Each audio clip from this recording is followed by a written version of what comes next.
Hello and welcome to Real Talk Office Hours. We call this Hunting for Silver Linings for this Wednesday, August 12th, 2020. Hosted today by myself, Corey Hart. We have George Katsanos. We're in the Great Lakes region here in the United States, and we have a very special guest. We have Ahmed from Mombasa, or representing Mombasa. Overall, we are brought to you by Startup Grind, the world's largest startup community. And with 600 plus chapters in over 125 countries, Startup Grind operates with a mission to educate, inspire, and connect. This pandemic has been and will continue to be the great global leveler. And as entrepreneurs, we need to do our very best for our businesses, our teams, and our families, and we need to do so by being informed, rational, analytical, and rigorous in our thinking. We should also learn to control our biases as they emerge in various circumstances. We do, of course, invite everyone to join us live every Monday, Wednesday, Friday as we track the intersection of facts, biases, and action through our review of global financial markets, alongside check-ins and real talk with Startup Grind chapter directors, entrepreneurs, and ecosystem stakeholders from across the world. And we do this because no one has a crystal ball, but if we keep our eyes and ears open and pay attention, we may be able to see around the bend and with some luck, spot the silver linings that are around every cloud. If you missed a lot of events, you can view the recordings at startupgrind.com/grand-rapids, as most people do. And we just learned that we're getting around 100 or so views of these recordings. That's pretty cool. Now, before I introduce George for the global market update, a little bit of housekeeping. Comments made and views expressed by all participants in this podcast are not intended to invite or incite individuals, entrepreneurs, or investors to buy or sell financial assets, real assets, commodities, futures, and/or options. The purpose of this podcast is to educate and to inform, not to trade or to invest. And if you feel compelled to trade and or invest, please call your broker. Remember, however, risk is everywhere, even when you think that you're not taking a risk. And with that, I'd like to introduce George to get us started with the global markets. Thank you, Corey. Welcome, Ahmed, to Real Talk. I will start today straight from the equities market because I want to show our interlocutors, all our entrepreneurs and investors in the startup ecosystem, that with the exception of the Chinese market that has fallen, most of other markets around the world are green today. And the reason they're green is because the huge liquidity that the central banks have provided. TINA, there is no alternative.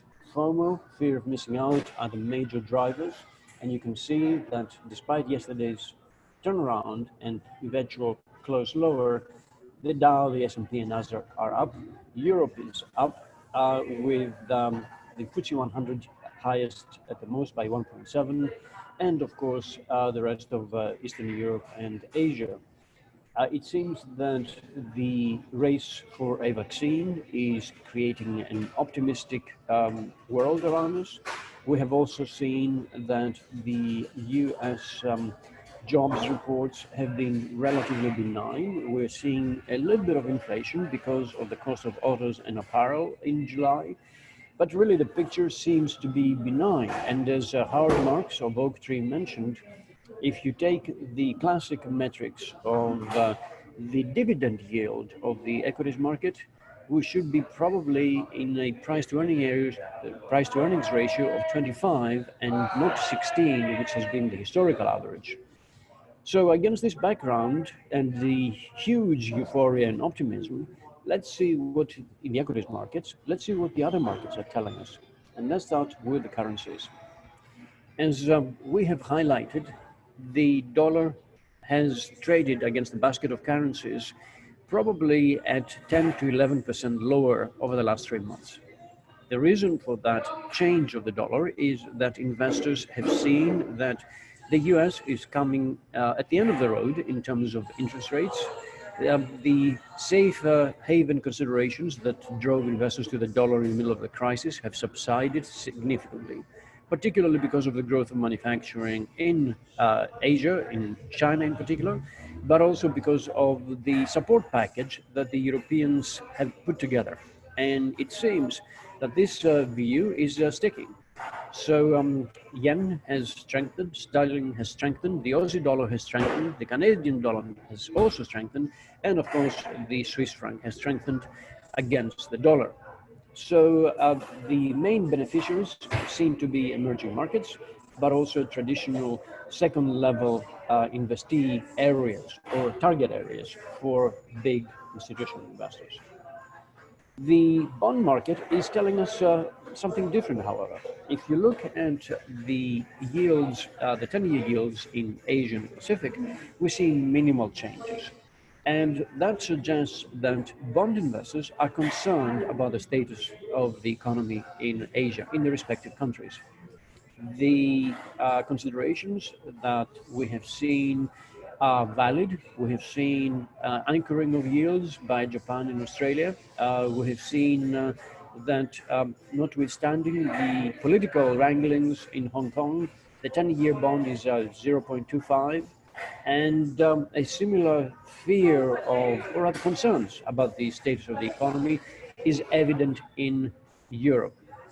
So, at one extreme, we have Germany and Switzerland with yields at about zero point 0.5, negative yields 0.5. On the other extreme, we have Greece and Italy that are in the vicinity of 1% for the 10-year yields. Again, these are historically very low yields and suggest that the European fixed income investors are concerned about the growth trajectory in the medium term. And that's why they buy government bonds. Here in the US, we've seen a major move over the last 3 or 4 business days. The 10-year yield in the US moved from around 0.52, 0.53 to almost as close as 0.7%.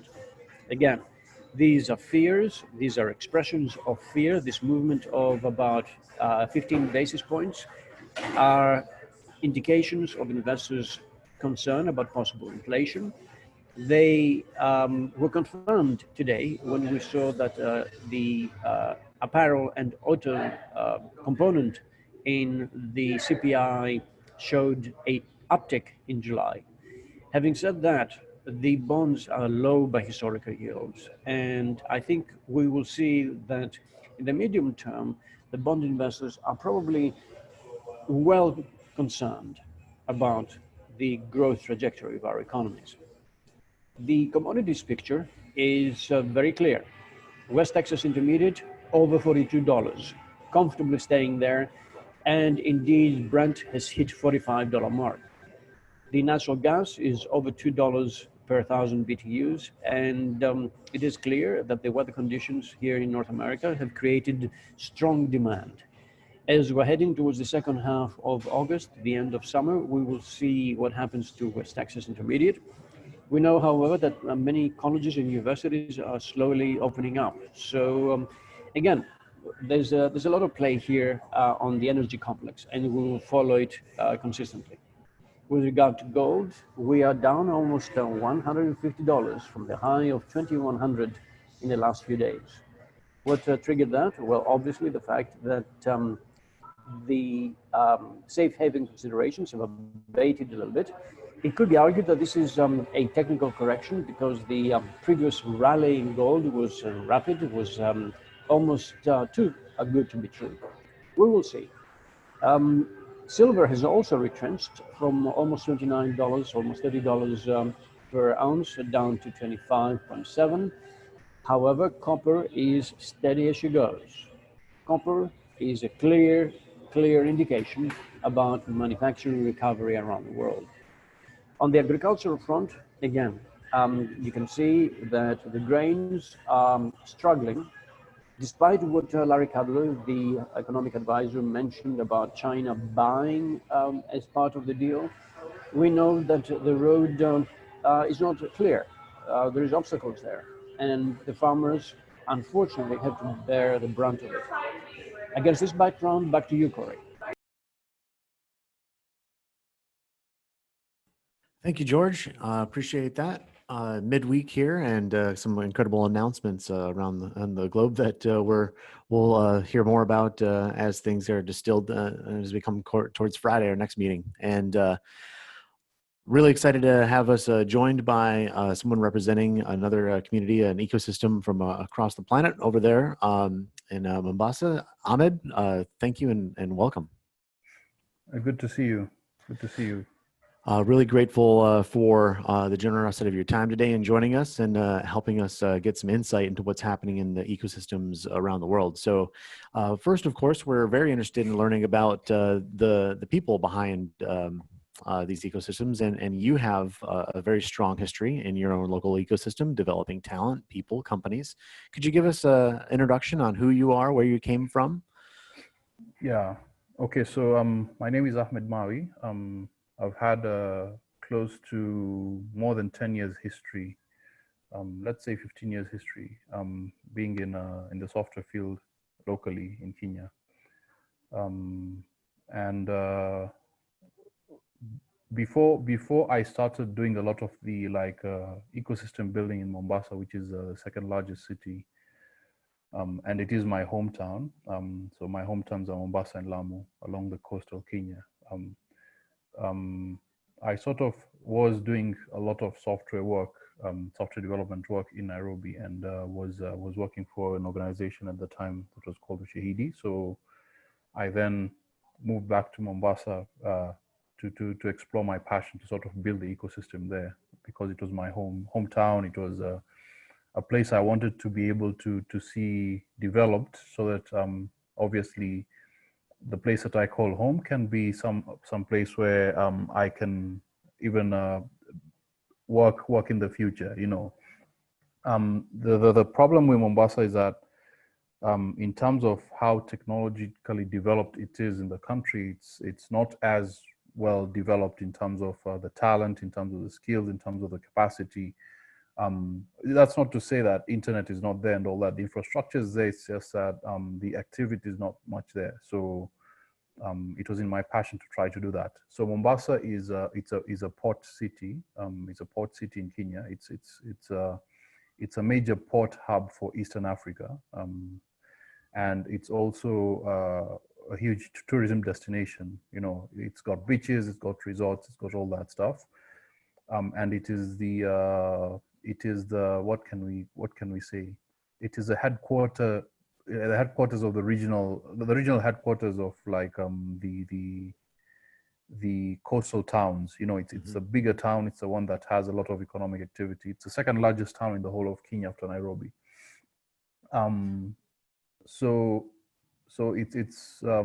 it's got a lot of influence in terms of also the tourism sector along the coast. So it was my ambition to sort of develop that. So I started sort of setting up technology communities and all that, and later on culminating it in terms of setting up a technology hub known as Swahili Box, and a maker space known as Makers Hub. So we did stuff around electronics. We built capacity for guys. Some of our alumni have ended up working in places like Microsoft, you know, regional giants like Safaricom. They work for organizations like Andala, which are recognized organizations in terms of creating talent in Africa for software and all that. So it's a very rigorous program for guys to get in.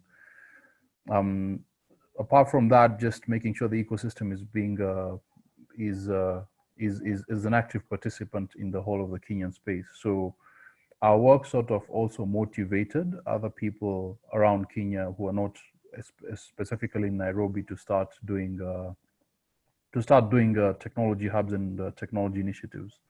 We pioneered that. We sort of were trendsetters for that, and the rest of the guys sort of started taking cues and sort of creating capacity outside the capital cities, not only in Kenya but some of the African countries, which is a good thing to see happen.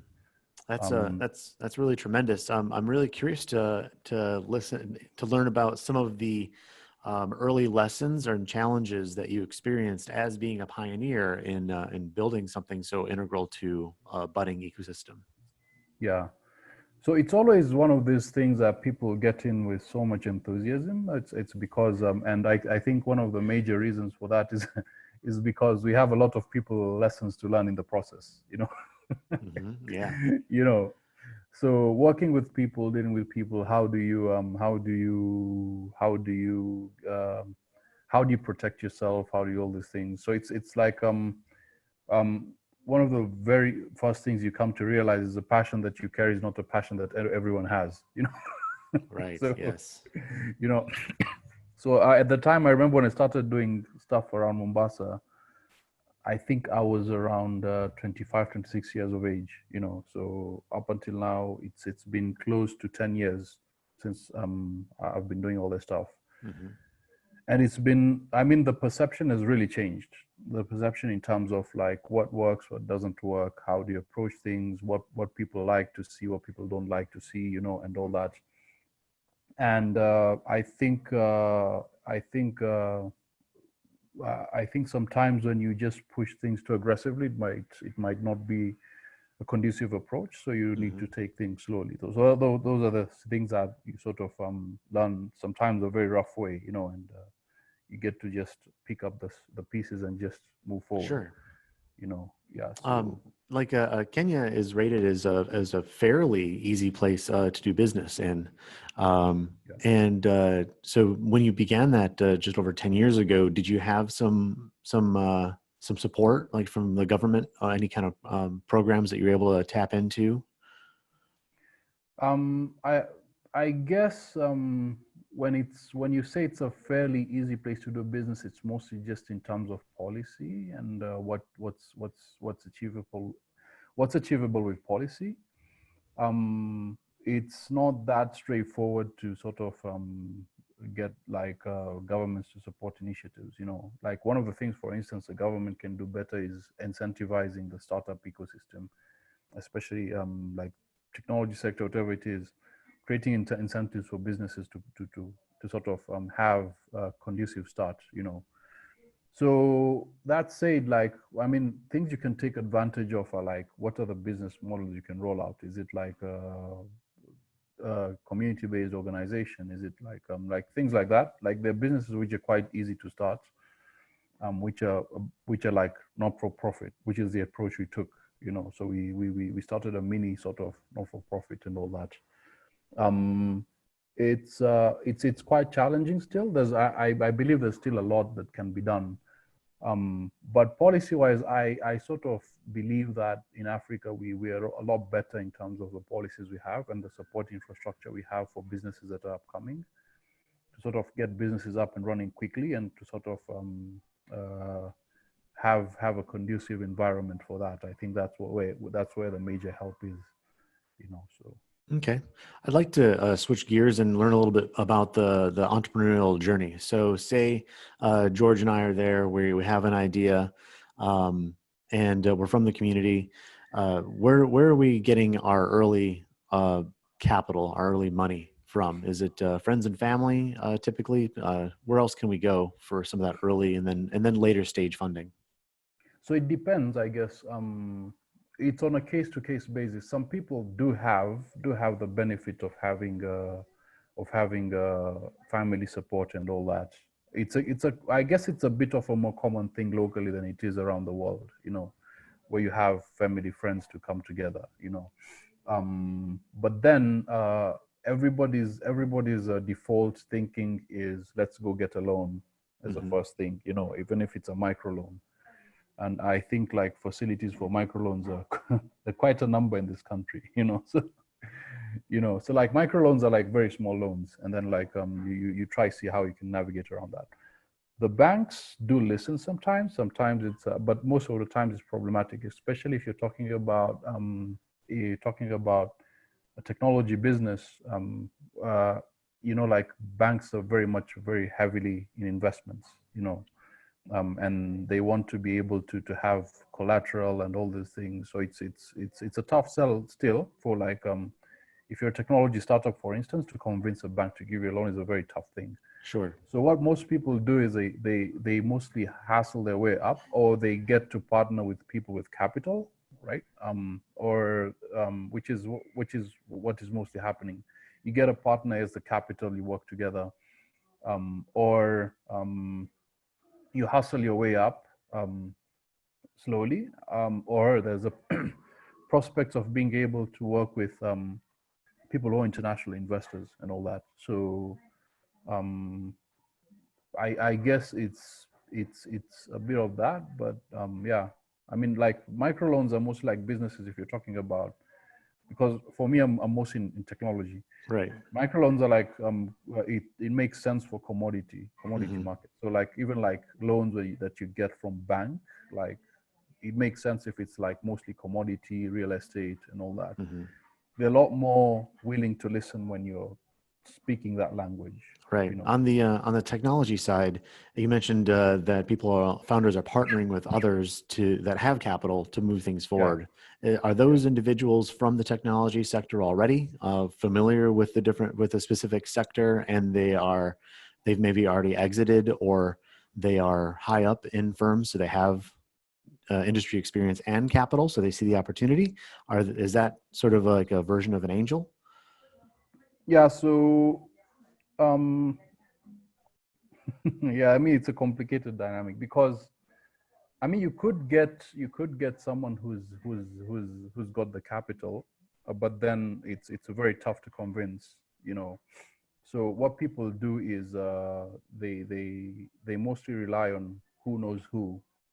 Uh, you know, so if you know someone, or if you know someone who knows another person, now that becomes a very easy channel for you to start working partnerships out with people. There's a lot of element of who can we trust in this market to work together. I think it's a global thing, but Sure. it's very much relevant in this market when you sort of work out partnerships. So it's not easy for just someone who doesn't know you so well to work Right. to So sort of want to work with you just like that, you know. So to that end, is the mindset is it one of transparency and openness?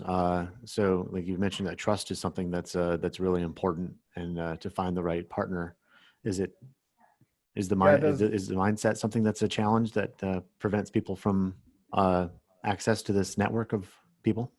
yeah. So I guess one of the things that you would hear commonly in the local market is the element of trust is a major factor. Yes, and I guess there is a bit of element of fear of working with people who you haven't associated with very, very well, you know, and the fear factor also in terms of like there has to be stronger frameworks for things like intellectual property and how do you protect intellectual property, and also the awareness about intellectual property isn't a thing. It is there in a bit of in some bit of it is there, but then you'd also find that there's a lot of relaxed attitude when it comes to dealing with how do we understand how to protect intellectual property, which is which can sometimes lead to people getting into uncomfortable situations. So like that does happen, you know. So it's all that's why you'd find that there's a lot of reliance on like putting a lot of emphasis on trust relationships when you're coming up with Sure. So, we found through our informal network, we found some early angel investment. Now we have some traction. yeah And you mentioned earlier that there's sort of investment coming in internationally. yeah Is that where we would go to get our venture or private equity money? We first look outside the region, or are there some pretty active funds locally that are investing in tech? Yeah, so local funds are not strong. There's a lot of strength when it comes to like international investment. Like, so one of the things that like the tech hubs in the region have done is they partner with some of these international in venture capital networks and all that, and they sort of do create an environment where people can be able to invest locally. Like I mean like there are organizations here that are trying to get that done, like talking about Antler. You're talking about like individual hubs like TechBridge Invest in Mombasa, you know, since we're talking about Mombasa mostly. um and and you'd find that I make a lot of reference to regional, like Mm-hmm. Kenya-wide things. It's because like the ecosystem now is quite connected. So what happens in one place can easily happen in another place. So just Um, because we start something in Mombasa doesn't mean that other ecosystems are closed to us. It's more of yeah, like yeah, I'm a Kenyan startup. I'm not a Mombasa startup. yeah. But you'd find that the Nairobi startups do get a lot more visibility than the others in the region. And there's a lot more emphasis in Nairobi. In fact, even with like investors and like international players, they tend to default to Nairobi immediately. There are pockets of people who've gone to Mombasa. So you're talking about Tech Bridge. You're talking about like guys like Close the Gap. Who've set up in Mombasa. But it's a very minute fraction if you compare it to what's happening in the capital city. So like, even if, yes, we have set up like satellite centers in those areas, there's still a lot of traction to get them to move. And I think Nairobi is still going to be a major deal for a number of years, depends. I mean, it depends on a number of factors. Like, are we going to be, as a country and our policymakers, are they going to decide to create a more diversified environment by supporting initiatives or setting up projects and all those things? We had to see. But if that happens, I guess there is a movement that comes up to sort of create a more diverse environment that can help out, So I guess a lot of dynamics in that regard, So international investors tend to sort of work out of like technology hubs, technology centers, like all that, and mostly like interface with such places and interface with established organizations that a number of them do have international roots, not international roots, but international sort of influence, like there are foreigners there who have those relationships have formed with those people out there, and then they sort of culminate into that, so Sure, that makes sense. Yeah. I'm wondering if on the investment side, are you familiar with any recent deals that have been done that are fun to talk about that you can let us know about? I mean, the environment's been a little bit challenging for some to find investment, but deals are getting done, every day around the world. So are there some highlights? Good number. I mean, I don't pay attention much to like what deals, but I do see activity. So like, for instance, you're talking about organizations like Trigger Foods, you're talking about organizations like, I mean, one of them, I worked for them previously, known as Brick, which got a substantial investment internationally. And what Brick does is they set up an outfit which does an embedded system. So end to end, like electrical, mechanical engineering, all that. They have all that. So if you look at like organizations like that, you look at organizations like Copper Solar, you look at organizations that there are quite a number that of foreign influence organizations that do get money, quite a number. Out of the top of my head, I can say some of those are like Trigger Foods, Brick, I know Copper Solar, and like the likes of that, quite a number. Yeah. George, any questions for Ahmed that have come up in your brain? What is quite interesting is that Ahmed has traversed a huge distance. I was not aware, for instance, that you started in Mombasa and you started bringing together the threads that create the ecosystem. This must have been a fantastic experience and must have given you great pleasure to see how you're building up this network. Yeah.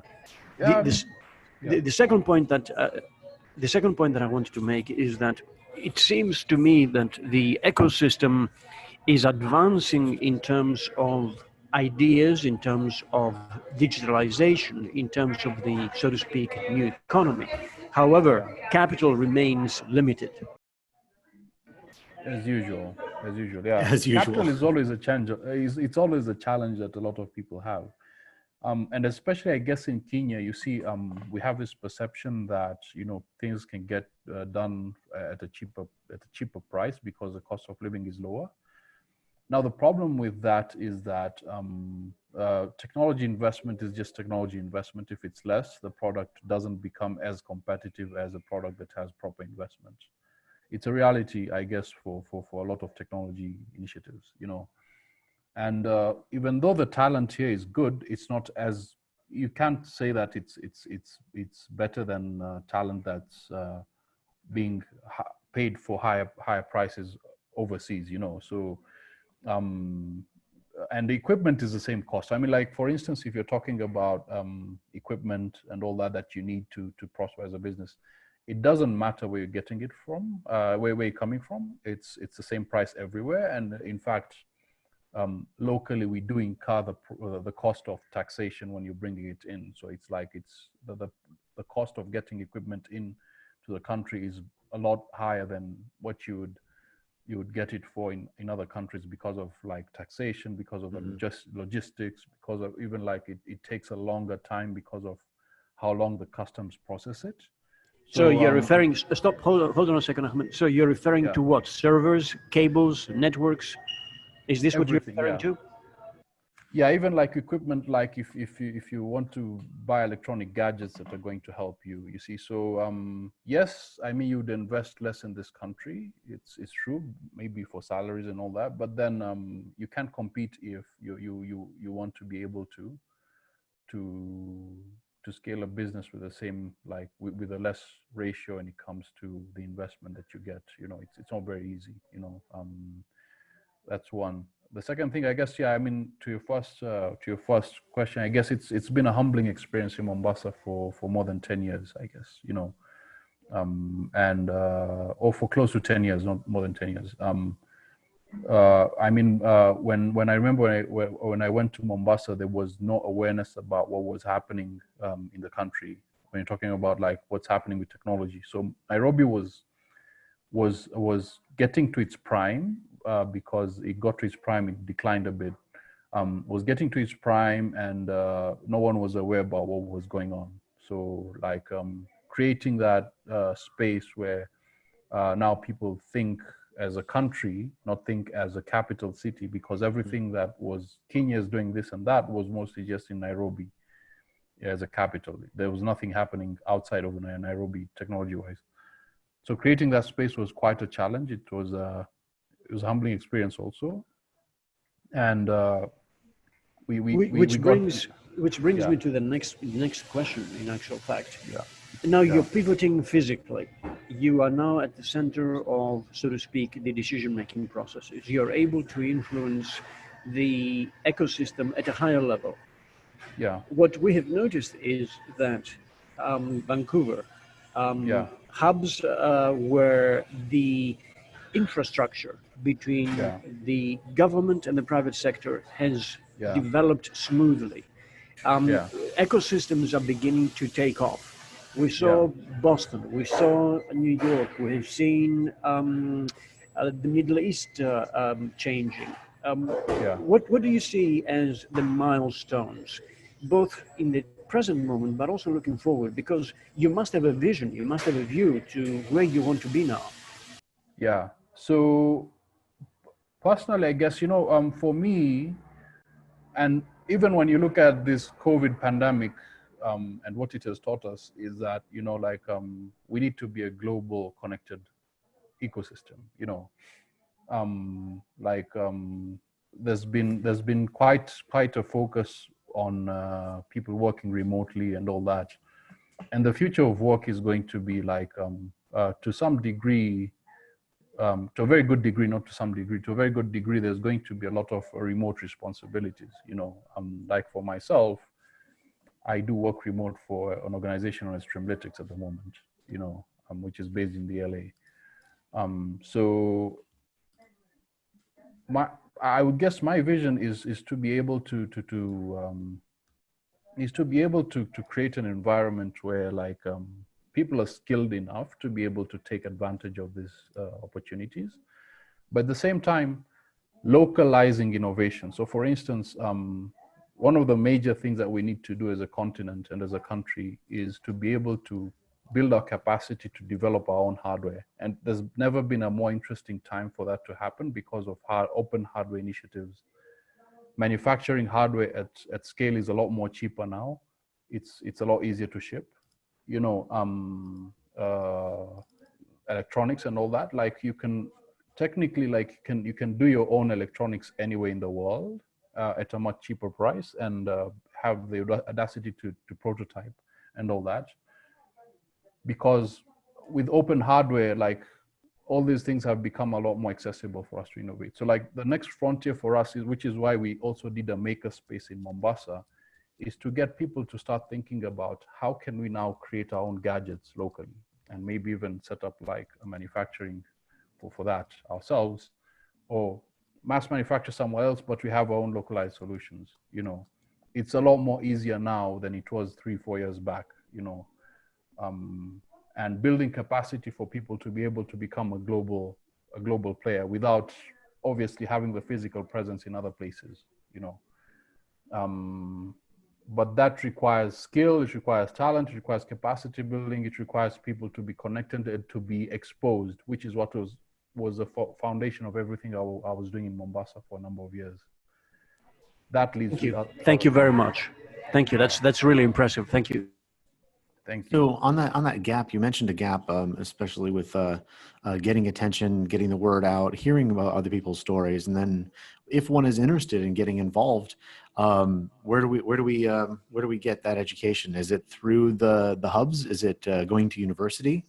Is university caught up with? Are they pushing out graduates that are able to then be entrepreneurs and be useful to startups?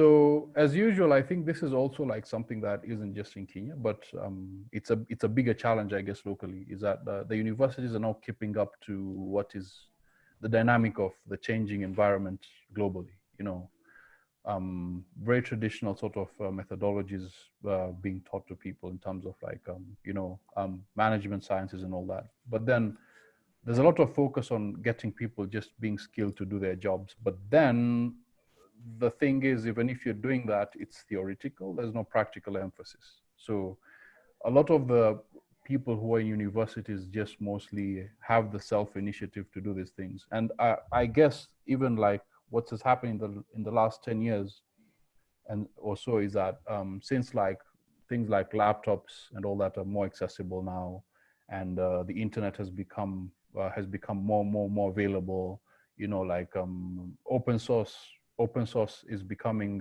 is a game changer. You know, I mean, when back in the day when we were sort of growing up in our careers before I started doing anything, like it was a huge challenge for us to do anything because like open source were not there, the internet was terrible, you know, and all those things. These things are changing now, you see. So people who have the initiative sort of now out there sort of find their way to sort of upskill themselves. But then we took it a step further because like you can have these guys skill themselves up, but what they then lack is they lack a framework for them to guide themselves. So the guidance, for exposure, for like intellectual development beyond what they have. So like even in the last 1 or 2 years, one of the things that I've done just recently is we've set up a consultancy, and what that consultancy does is we actually, it's like a social venture. So what we do is we take guys who are like in these pockets and we put them through a framework internally, which is guided by obviously my experience in the market for a number of years. And we upskill them to become very competent people out of that. So like by doing like real life projects, you know, we've been doing it for 2-3 months now, you know. And these guys have done things like video streaming apps, you know, they've done Wi-Fi login management systems, you know, they've done some very impressive projects, you know. So we take that a step further. So even like the hubs sort of create what the hubs mostly do is they create an environment for that to be fostered, you know. They create a conducive environment around that, you know. But we then set a pipeline. So for us, we've set a pipeline whereby we try to get guys in, we evaluate those people, and we sort of put the potential people through a framework which allows them to become better people in the end. It's been something we've been doing for a number of years, but like creating that consultancy that then puts them through a real life project is something that we just started recently. And to upskill and create capacity locally, yeah. That's an incredible initiative to get going. Congratulations on that, especially, you know, formalizing something that you've already been doing, you know, maybe informally for some time. We have somebody in this in this conversation, Melissa Howell. She's joined us recently, and for the firm, Ahmed, that you are with as VP of Engineering, correct? She Yes. mentioned that she's an investor. So Melissa, you had a question? Yeah, actually, thanks so much for making this happen. I was really curious to learn more about the environment in Mombasa, particularly because I have a friend who's there, who's been there kind of waiting out the COVID lockdown, and I have been working on the continent. It's kind of relevant to your last share. I've been working on the continent the last 12 years in higher education, kind of supporting capacity building for universities, working with governments, and left my recent work within philanthropy because I'm really interested in starting up a platform that will support student engagement and specifically around this kind of upskilling piece, which I was not aware that you were involved in that. So I'm really curious to learn more. And so as I was just looking up more information about you, I saw the Streamlytics connection. So I've recently invested through Start Engine.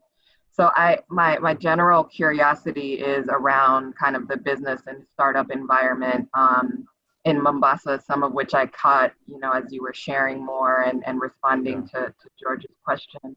But really interested as well, being kind of based in the US, having tremendous interest in wanting to live on the continent, but also looking to develop relationships in a way that within that I want to be able to build a business that is Africa focused and also garners investment from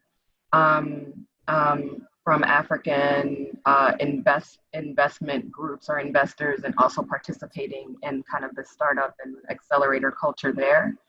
I'm curious your perspective on how what is the dynamic really for I guess international startups. I'm also cognizant of the kind of I'm cognizant of the greater support that people from outside the continent get in terms of financial capital investment, social capital investment, to be able to build businesses and want to be really want to have some integrity around that. So I'd love to hear your thoughts on that dynamic and how to build those relationships so that it's from a more integrous place and positioning. Ahmed, do you understand what she's asking? Yeah. So if you can summarize it a bit, I guess either it was a lot of things altogether. But Sorry, I was. I'm really. I guess my question is how. What would you advise someone who's not from Kenya or from the continent but wants to build a business there that supports supports the African continent or specific countries in a way? How like to first build steps, right? How to build relationships that are from a place of integrity and partnering with partnering to be able to understand the culture and build those relationships.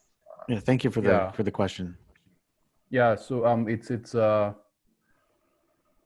a very complicated question, because it is a genuine concern, right? It is a genuine concern. In terms of, especially when you're talking about integrity, you have to know who to work with very, very, very, very fast, I guess. If you're in a hurry, then it becomes a bit of a problem. But in actual sense, there is no. I can't say there is a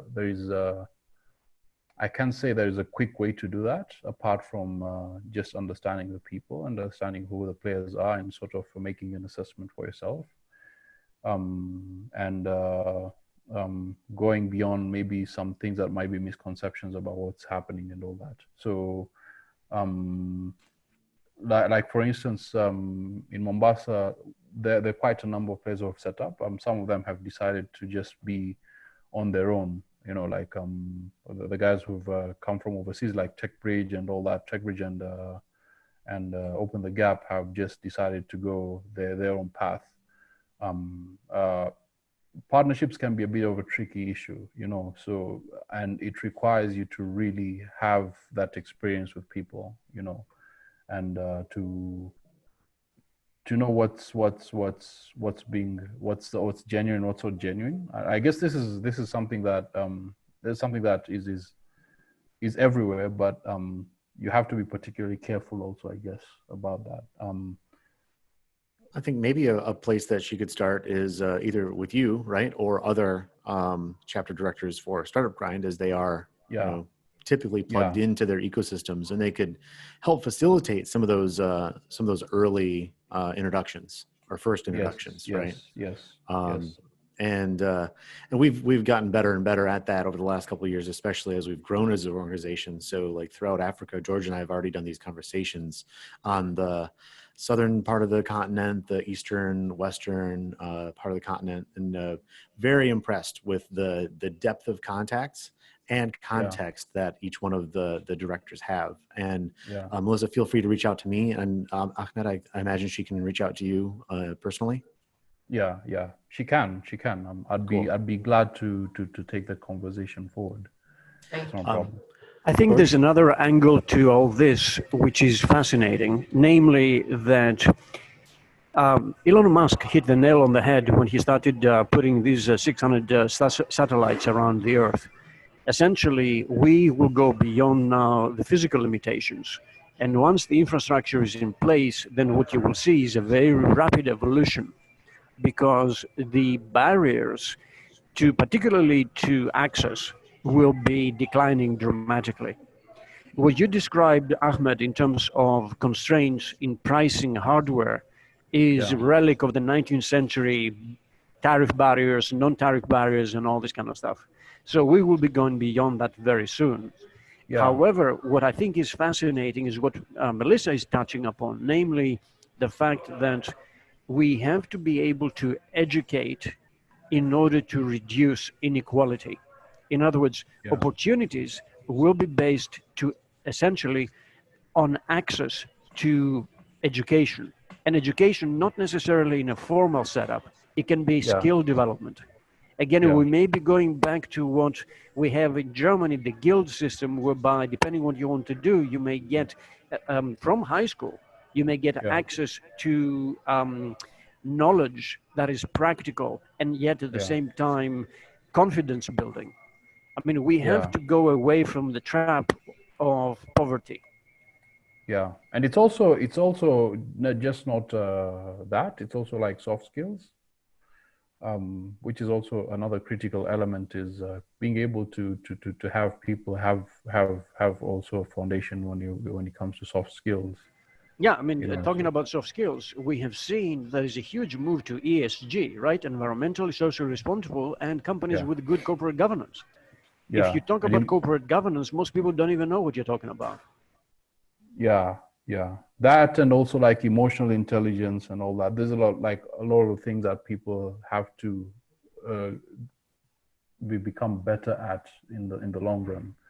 And like, I mean, there's been a lot of traction. So when you're talking about like accessibility and all this, and what Elon Musk is doing, and what I touched on earlier, which is the open hardware movement and all that, it's drastically created a huge environment of inclusion, especially aided by the fact that connectivity has become a lot better even in Africa in the past few years, you know.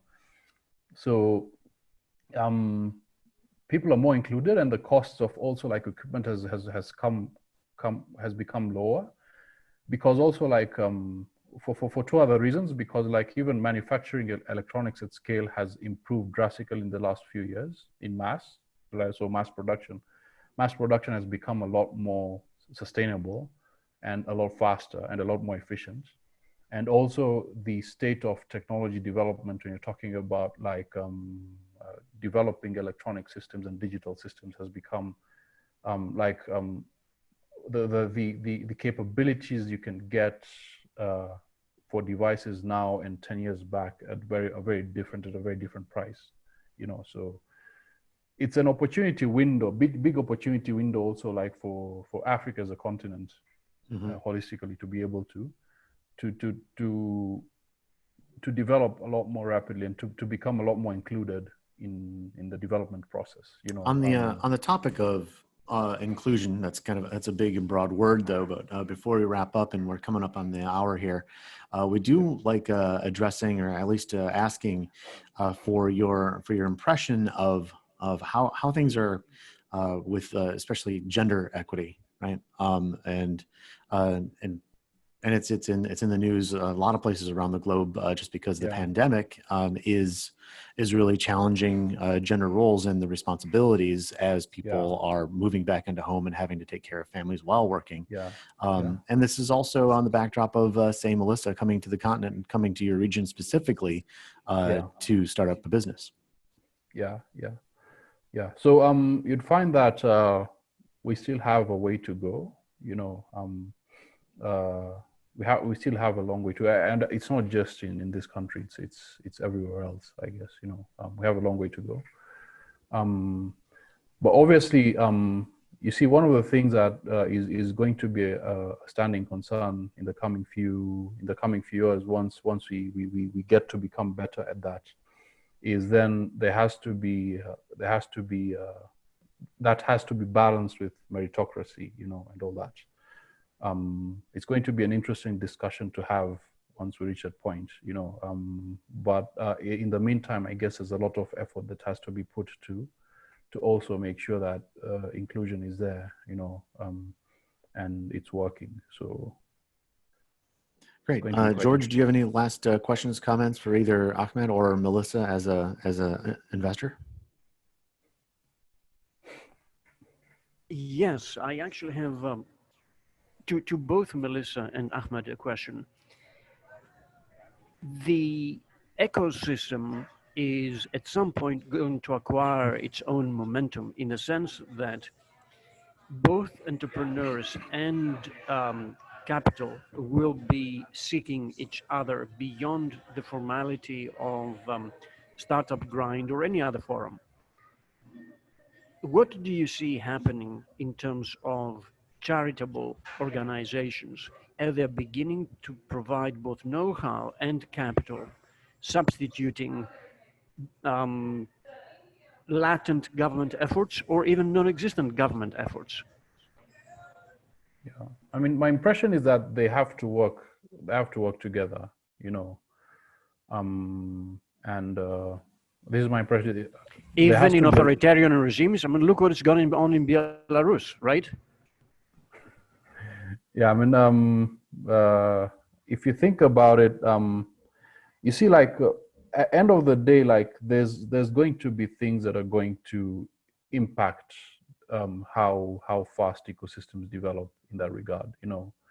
And we cannot run away from the policy question. And sometimes it's how can we lobby for policy and all that, you know.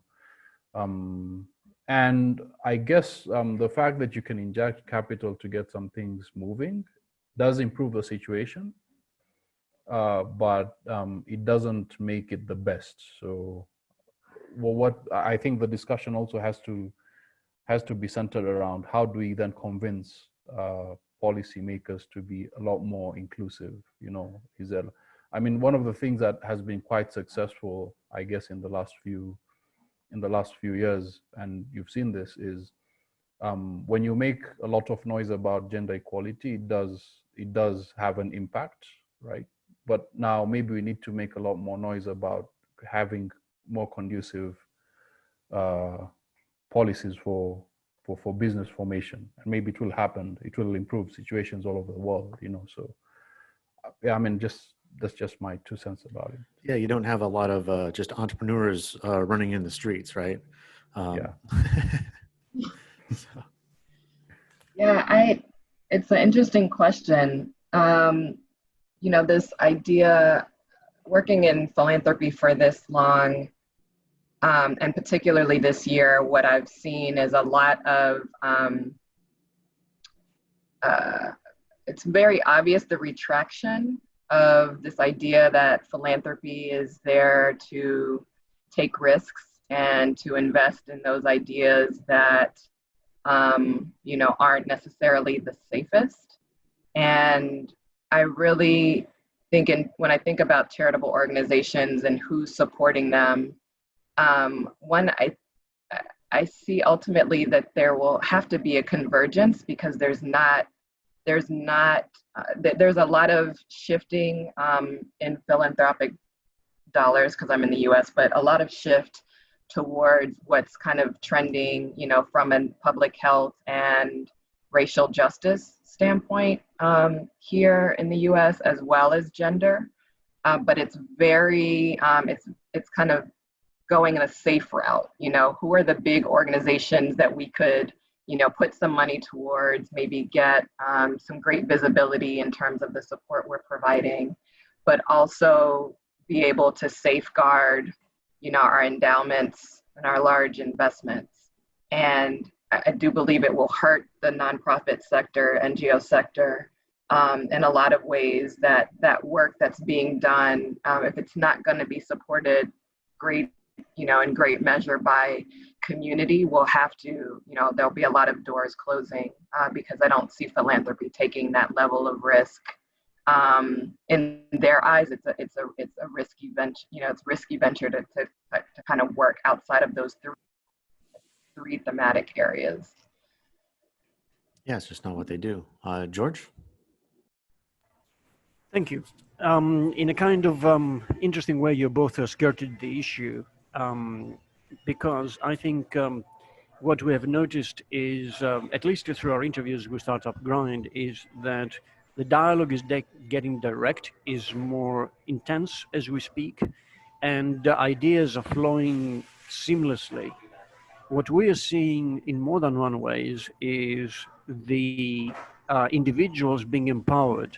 Essentially, what we saw in Cairo, what we saw in Maidan, is now happening with Startup Grind around the world.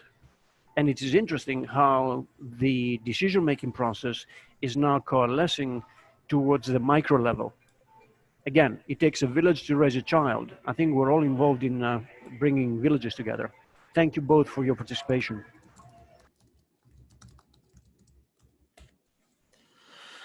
Yeah, thank you both for coming, Melissa, for finding us and joining the conversation as it's happening live. And Ahmed, do you have any questions for us or comments?